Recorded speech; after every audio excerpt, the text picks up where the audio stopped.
Hello, tudo bem? Nessa aula eu trouxe uma dica muito importante de comunicação, ok? E essa dica vai ser importante de comunicação, não importa se você estiver se comunicando com brasileiros, com espanhóis, americanos, dinamarqueses, japoneses, tailandeses, tá? Você vai ver que essa dica vai ser muito preciosa para você ter comunicação cada vez melhor, cada vez mais efetiva, tá? E essa dica é: você já parou para pensar que não existe o óbvio universal? E o que eu quero dizer com isso? Eu quero dizer que o óbvio depende muito da pessoa, ok? Depende do passado da pessoa, depende da experiência da pessoa, depende do conhecimento que a pessoa tem, depende da cultura da pessoa, de como ela foi criada, tá? Então, por exemplo, eu vou dar aqui alguns exemplos. Para você, é óbvio tirar o sapato assim que você chega em casa? Talvez agora com a Covid, a pandemia, isso seja um pouco óbvio para muitas pessoas, mas antes disso, para brasileiros não era óbvio, mas para certas nacionalidades como japoneses, do Japão mesmo, né, coreanos, taiwaneses, tirar o sapato ao chegar em casa é uma coisa óbvia. Tá? Por quê? Por causa da cultura, de toda a vivência. Outro exemplo, aqui no Brasil, pra gente, é óbvio você colocar num convite, né, para uma festa, para um evento, é óbvio por acaso você colocar o horário de início e o horário de fim da festa? Isso é óbvio pra você? Não, né? Para brasileiro, a gente coloca o horário de início e ainda a gente sabe que as pessoas vão chegar 3 horas depois, né? Dependendo do evento, né? Mas para escandinavos, por exemplo, para Dinamarca, para dinamarqueses, eles colocam o horário que começa a festa e o horário que termina a festa. E eles esperam que você vá embora naquele horário mesmo, tá? Então, olha só que coisas que para eles são óbvias, mas pra gente não é óbvio. E vice-versa também. Outro exemplo, chegar pontualmente, é óbvio pra você? Às vezes sim, às vezes não, depende da situação pra gente que é brasileiro, né? Mas, de novo, pra europeus, pra dinamarqueses, por exemplo, é óbvio que você vai chegar pontualmente, mesmo que seja uma festa na casa do seu amigo. Aqui, por exemplo, se você chama a galera, ai, vai lá em casa às 7 da noite, a pessoa aparece às 8, tem gente que aparece às 9, tem gente que aparece às 10, mas na Dinamarca as pessoas vão chegar às 7 da noite, se você fizer esse convite, né? Tipo, tiver esse horário bem definido, tá? Outro exemplo, pra você, é óbvio comer feijão doce? Não, né?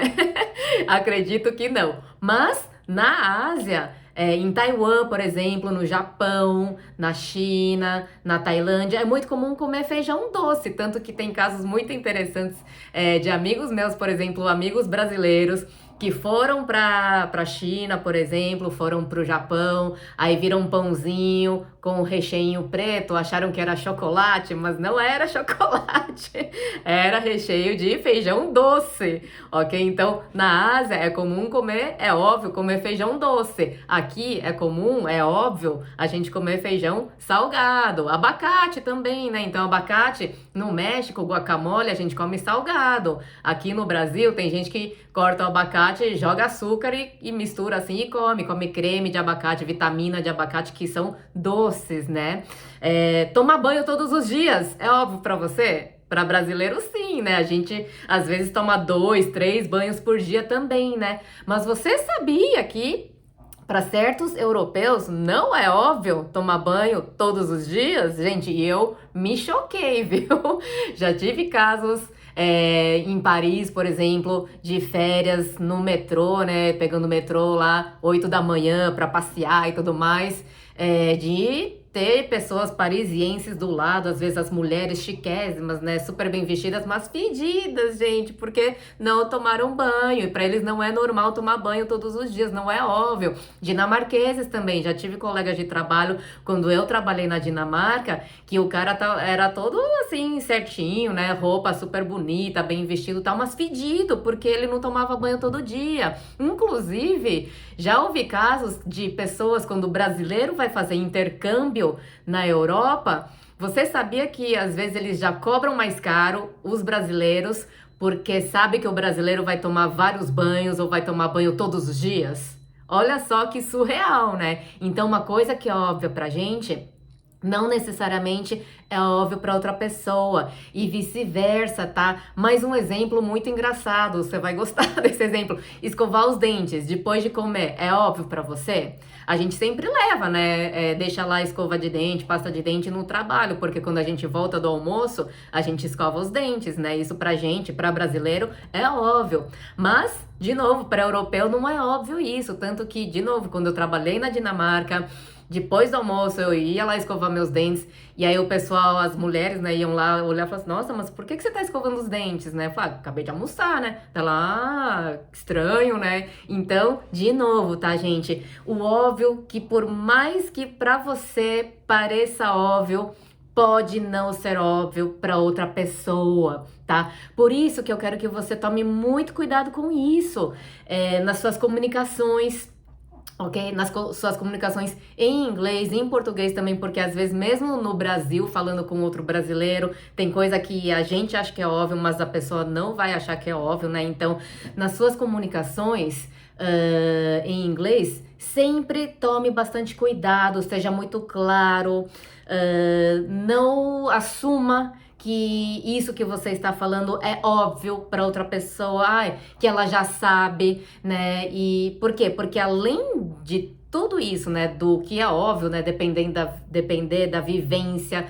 da experiência da pessoa, da cultura da pessoa, tem também o aspecto do idioma, né? Então, às vezes, tem que tomar muito cuidado com isso, do fato de você estar se comunicando com um idioma que não é o seu nativo, e às vezes você está encontrando no meio termo, né? Então, por exemplo, você é brasileiro ou brasileira que tem um idioma nativo português, você está se comunicando em inglês e você está conversando com um dinamarquês, por exemplo, que o idioma nativo é dinamarquês e ele também está se comunicando em inglês. Então, tipo, é um meio termo para os dois, né? Não é nativo para nenhum. Então, aqui você tem que tomar um cuidado extra também nas coisas, tá? Para evitar mais chances ainda de ter mal entendido, da pessoa achar que é uma coisa e é outra, de você achar que você tá falando uma coisa, mas você tá falando de outra, né? Então, tome muito cuidado com isso. E aí, a minha dica para você também aqui é você sempre falar tudo. Por mais que você, mas isso é óbvio. Não, isso é óbvio para você. Mas para outra pessoa pode não ser óbvio. Por exemplo, numa situação de business, num contexto de negócios. Dissídio. Aqui no Brasil é óbvio, todo ano os funcionários têm aumento salarial para quê? Para acompanhar a inflação, certo? Isso é uma coisa óbvia aqui no Brasil. Todo ano tem algum ajuste, algum aumento salarial por causa do dissídio, ok? Mas isso é óbvio para o Brasil. Em outros países que não tem inflação, ou países que têm inflação bem baixa, não é óbvio ter aumento salarial todo ano, tá? Então, se você começar a falar do dissídio como uma coisa óbvia, a outra pessoa não vai entender. Ela fala, mas por que eu tô dando aumento pro fulano se ele não performou tão bem? Sabe? Então, no exterior, em outros países, eles dão aumento por mérito, por performance. Não é que a empresa inteira vai ter aumento salarial, né? Ou na hora de você, por exemplo, planejar o orçamento do ano que vem, você vai ter que planejar o aumento salarial da sua equipe, né? Mas você vai ter que explicar isso para o seu colega no exterior, porque isso que para você é óbvio, para eles não é óbvio, tá? Então, é disso que eu tô falando. E outra coisa muito importante também, de tentar ser o mais específico possível, tá? Porque às vezes tem coisa que a gente fala de uma forma no português, mas não faz tanto sentido ou pode ter interpretação dúbia. E um exemplo que eu gosto de dar é quando você fala assim, vamos supor que hoje seja dia 1º, aí você fala assim, na próxima quarta. Aí você fala next Wednesday. Aí, next Wednesday é o quê? Hoje é dia 1º, segunda-feira, né? Então, next Wednesday, próxima quarta, você tá falando o quê? Você tá falando quarta dessa semana, que seria dia 3, né? Então, hoje é segunda, né? Terça, quarta, então dia 1º, dia 2, dia 3. Você tá se referindo ao dia 3? Ou você tá se referindo à quarta da semana que vem, que é o dia 10? Hein? Então, qual quarta-feira você está se referindo? Então, para evitar problemas, em vez de falar next Wednesday, que a gente falaria próxima quarta, né? Fale dia 3 ou dia 10.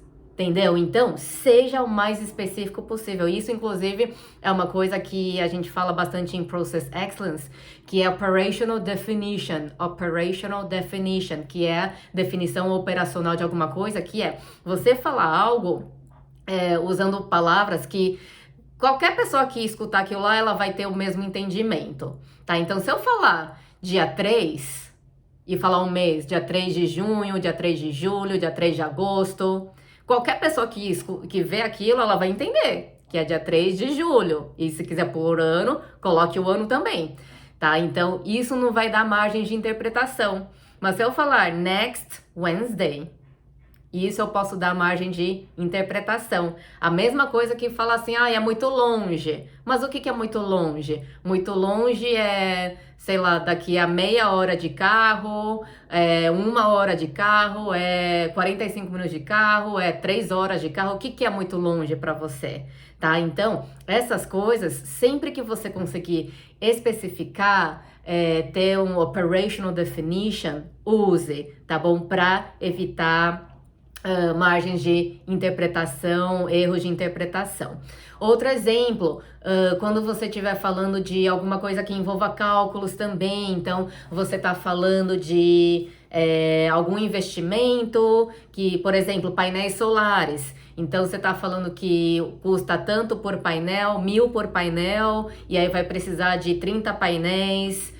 Então, você já fala, é 1.000 por painel, a gente precisa de 30 mil painéis, então no total vai dar 30 mil reais, mais tanto de manutenção, mais tanto de montagem e instalação e tudo mais, tá? Então, deixe os cálculos, deixe tudo bonitinho para evitar erros, evitar interpretações errôneas. Por quê? Porque a pior coisa que você pode fazer é ancorar a pessoa numa interpretação errada, tá? Então, a pessoa... O que eu quero dizer com esse ancorar? Seria eu falar alguma coisa e a pessoa já achar que é isso, e aí ela se prende naquilo, porque, mas eu achei que ia dar 50 mil, por que agora tá dando 60 mil? Aí a pessoa já fica na defensiva, pode se achar enganada, sabe? E aí ela já vai se fechar para tudo aquilo, e para você reverter essa situação, vai ser mais difícil do que se você já falar certinho, bonitinho, dando todos os detalhinhos logo de primeira, tá? E quando você faz isso, você já dá todos os detalhinhos, tudo bonitinho logo de primeira, você também tem respostas mais rápido. Você evita aquele ping-pong infinito, vai, mas não entendi, mas o que é isso, o que é aquilo? Então você já explica tudo e a pessoa já entende tudo, já tem todas as informações que ela precisa para te dar uma resposta, tá bom? Então lembre-se bem disso, tá? Reforço aqui. Não existe o óbvio universal, explique tudo. Não parta do princípio que a pessoa vai saber disso, isso é óbvio, qualquer um sabe disso. Não é óbvio, tá? E lembre-se, acho que pra gente, né, brasileiro, as coisas mais óbvias, né, mais chocantes, né, de que não é óbvio, foram os exemplos de tomar banho e de escovar os dentes, né, que pra gente isso é super óbvio, a gente já faz automaticamente, nem pensa, né, nisso, mas em certos países, certas culturas, certas nacionalidades, tomar banho todos os dias e escovar os dentes depois das refeições não é óbvio. Tá bom? Então, lembre-se muito disso. Agora, eu quero que, para finalizar, né, eu queria que você pensasse, me conte alguma história, se você já passou por isso, de alguma coisa que você achava que era óbvia, que a outra pessoa já ia entender automaticamente, mas não. Você viu que a pessoa não entendeu, você teve que começar tudo do zero, explicar tudo. Me conta, eu adoro escutar essas histórias. Se tiver alguma pergunta também, fique à vontade. Bye, bye!